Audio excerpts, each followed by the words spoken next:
Welcome to the Deep Dive. Today we're taking a close look at some recent news about a company pretty much everyone knows, Disney. That's right. We've been digging into a specific source for this one, a BBC News article. It reported on some pretty significant news coming out of the company. Yeah, and our mission, as always, is to unpack what this article says is happening at Disney right now. We'll try to explore why, according to the source, these changes are occurring. And what it all might mean. Basically laying out the key insights from the article simply and clearly, just for you listening. Exactly. Think of it as cutting through the noise a bit to get to the core story the BBC is reporting here. Let's do it. Okay, so let's jump right in. The headline news from this BBC article is, well, pretty straightforward. Disney is making more job cuts. Yes, the BBC reports that Disney is laying off several hundred more people. That's the figure used. Several hundred. It's a noticeable number of roles. Yeah. And the article gets specific about which parts of the massive Disney machine are impacted. Right. It's not just random. No, that's what the report details. It says the cuts are focused in specific areas. The film, television, and, interestingly, the finance departments. Film and TV. That kind of makes sense when you think about how we all watch stuff now. Yeah. With finance being included too. What does the article say about that part? Well, the BBC piece mentions specific examples within those departments, like workers and marketing teams for both film and TV units. Okay. Also casting and development teams, the people actually involved in creating the content. And yeah, even corporate finance departments. So it seems to touch both the creative and the sort of core business operations. Okay, so this is the immediate news. But is this a completely new thing for Disney, or does the article place it within a bigger picture? Oh, definitely. The BBC article makes it quite clear this is connected to things that happened before. It specifically states these latest job cuts follow major layoffs announced in 2023. Ah, right. So this isn't out of the blue. It's more like a continuation or maybe a second wave, building on something from last year. Does the source give us the scale of those earlier cuts? The 2023 ones. It does, yeah. The article notes that the 2023 layoffs impacted around 7,000 workers. Wow. 7,000 people. That's a really, really substantial number. And why did that happen? The BBC report ties it to a specific reason, led by the chief executive, Bob Iger. That's right. According to the article, those major cuts back in 2023 were part of a big drive by Bob Iger. He was aiming for significant cost savings. How significant? The target mentioned is $5.5 billion. The article also gives the figure in pounds, $4.1 billion. $5.5 billion in savings. Okay, that is an absolutely massive financial goal. So these current cuts we're hearing about now, the several hundred, they seem to be part of that same ongoing effort then, to streamline the business and hit that huge savings target from last year. Precisely. It frames these latest layoffs not as some isolated event, but really as another step in a larger strategic push focused on efficiency. Right, which naturally leads us to the bigger why behind these current actions. Yeah. What does the BBC article say are the core reasons Disney is making these specific cuts now, beyond just that general savings goal? The article actually gives us a direct quote from a Disney spokesperson that gets right to the heart of it. They say the industry itself is transforming at a rapid pace. Transforming at a rapid pace. That definitely sounds like a fundamental, fast-moving shift is happening.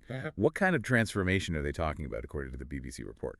The source explicitly points to a major change in how people watch things, consumer behavior.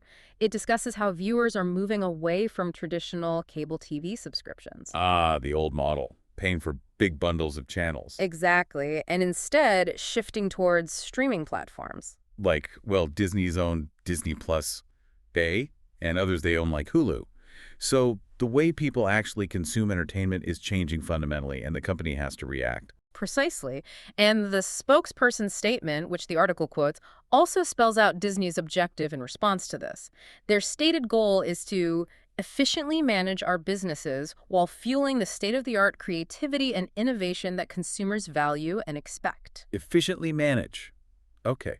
So the tough decision to cut jobs, as hard as that is for the people involved, is being framed by the company, according to the BBC, anyway, as a necessary step to become more efficient in this new, rapidly changing world where streaming is, well, king. It's about adapting the business model, essentially. Yeah, trying to match how people watch things now and in the future, while also still trying to make the high-quality movies and shows people expect from Disney. It sounds like a real balancing act, cutting costs, but still investing in creativity. And the article gives us a little more detail on how Disney is approaching these particular cuts, how they're describing their process. Oh, yeah. How's that? What kind of language are they using? The spokesperson is quoted using the term surgical. They say they're being surgical in our approach to minimize the number of impacted employees. Surgical. Hmm. That implies a very deliberate, very targeted process, doesn't it? Not just, broad, sweeping cuts everywhere. They're trying to be precise. That's definitely the impression the quote gives. Yeah. And the BBC piece also adds another detail from the spokesperson that despite these cuts, no teams will be closed down entirely. Okay, that's interesting. So it seems like they're reducing numbers within existing teams or functions rather than just getting rid of whole departments or, say, groups working on specific projects. Yeah, that seems to be the implication. Okay, so we've covered that Disney is making cuts, whether happening film, TV, finance, and why this big industry transformation efficiency goals tied to that huge $5 offers 5 BN target and how they say they're doing it surgically within existing teams. Right. Now, just to really get a sense of the scale here, the scale of the changes in the company we're talking about, the BBC article gives some figures on just how enormous Disney actually is. It's easy to forget, isn't it, just how vast the organization is. The BBC reports that globally, Disney employs a total of 233,000 workers. 233,000 people. That's an incredible workforce, bigger than many towns. It definitely puts the several hundred or even the 7,000 figure into context, doesn't it, within the sheer size of the company. The article also gives a bit of a breakdown, noting that just over 60,000 of those employees are based outside the U.S., so it's a truly global operation. Yeah. And the BBC report also reminds us of some of the other massive brands that fall under the Disney umbrella. This really helps you grasp how diverse the company is. It mentions some of the really big ones we all know. Marvel, obviously famous for its superhero universe. Yep. Hulu, another major streaming player, and ESPN, the huge sports network. Right. So when we talk about Disney, we're not just talking theme parks or classic animation anymore. It's this sprawling media empire. It covers movies, TV, streaming, sports, so much more. Understanding that scale is pretty crucial when you look at news like these layoffs. It certainly adds layers to the picture, yeah. Now, here's where this story, at least as presented in this BBC article, gets particularly interesting, maybe a little counterintuitive even, because you hear about layoffs, and you immediately assume the company must be in some kind of deep financial trouble. Right, that's the usual assumption. But the article actually shares some pretty positive news about Disney's recent financial performance. It does. The BBC reports that Disney actually reported stronger than expected earnings in May. Stronger than expected. And see, that seems to kind of contrast with the need for big cost-cutting and layoffs, doesn't it? What were the specifics? What did the earnings report say, according to the article? Well, the BBC mentions the overall revenue figure for the first 3 months of the year. It was $23.6 billion. Wow. $23.6 billion in just one quarter? That is a huge amount of money coming in. And the article makes sure to highlight that this was actually a 7% increase compared to the same period in the previous year, 2024. A 7% increase year over year in revenue. So, okay, despite the need for efficiency, despite the ongoing layoffs, the company is actually making more money than it was this time last year. Did the article explain what was driving that growth specifically? Yes, it pinpoints a key driver. The BBC states that this growth was fueled by new subscribers to its Disney Plus streaming service. Uh-huh. Okay, this is where the picture gets really complex, isn't it? The company is going through these deep cuts and reorganization mainly because the whole industry is shifting to streaming. Right. Yet their own streaming service is doing well enough to actually boost their overall revenue. So it's not just a simple story of decline. It's more like adaptation while parts of the business are actually showing real strength. Exactly. It highlights that even during a transformation that requires tough calls like layoffs, successful elements are still there and growing. Yeah, it really shows the sort of multifaceted nature of a giant company trying to navigate this disruptive change.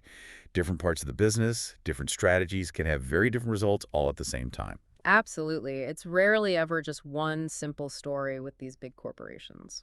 And speaking of varying outcomes, the article also gives us a little snapshot of how some of Disney's recent creative products specifically, their movies have been performing.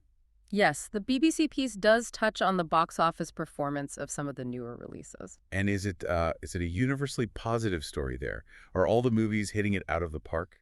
According to the article, it sounds like a bit of a mixed bag recently. It mentions some upcoming films like Captain America, Brave New World, but it specifically discusses the performance of the live-action Snow White remake. Ah, yes, the Snow White remake. That got a lot of buzz. What did the BBC say about how it did? The article notes that it did not perform as well as expected at cinemas, and it mentions it faced a number of negative reviews. Okay, so maybe not a major box office success, according to this report. That's one end of the spectrum, I guess.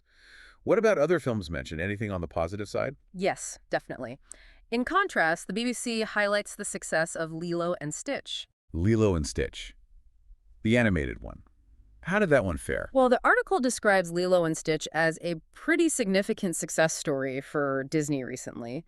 It reported that the film actually broke box office records in the US for the Memorial Day holiday weekend. Broke records.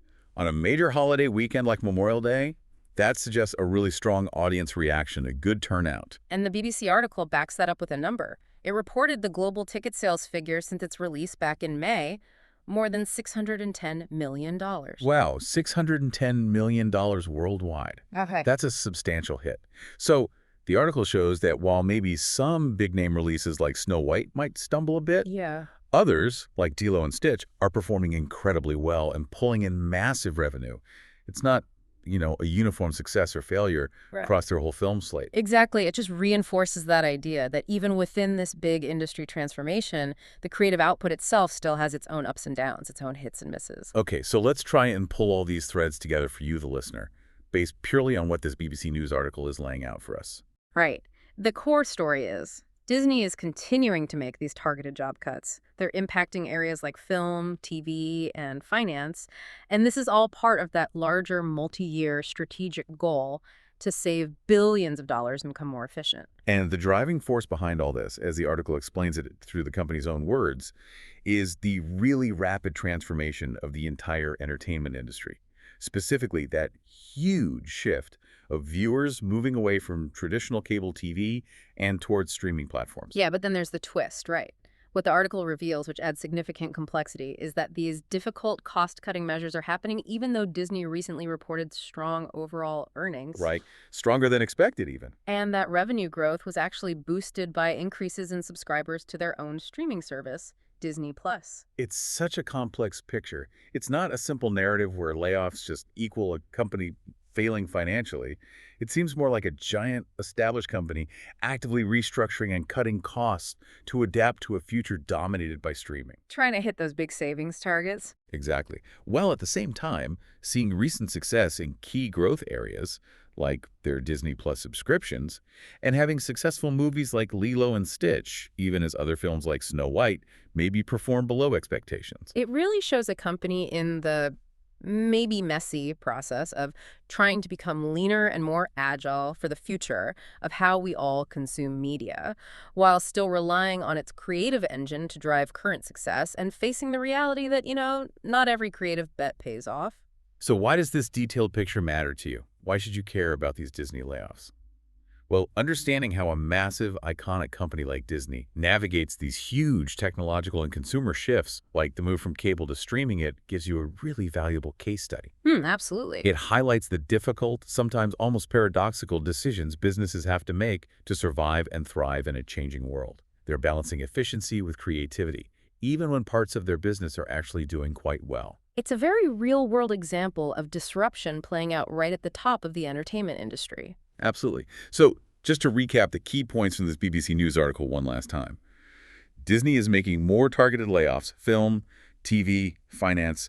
It's continuing a big cost-saving push, aiming for billions. Fundamentally driven by that industry-wide shift away from cable towards streaming. And crucially, the article notes this is all happening, even as the company recently saw overall revenue increase, thanks partly to growth in Disney Plus subscribers, and experienced significant success with some films like Lilo and Stitch, despite challenges with others like Snow White. Yeah, it paints a picture of a company actively trying to reshape itself for whatever comes next, making tough calls while still trying to capitalize on the growth areas it has. And that leaves us with a thought to consider, based purely on what this article presents. If a company as vast and influential as Disney, with such a dominant position in both old and new media, with these hugely popular brands, and even with recent success in streaming and hit movies, If they are still having to implement significant targeted job cuts to adapt to this transforming landscape, what does that suggest about the sheer scale and speed of change facing, well, everyone else in the world of entertainment and media?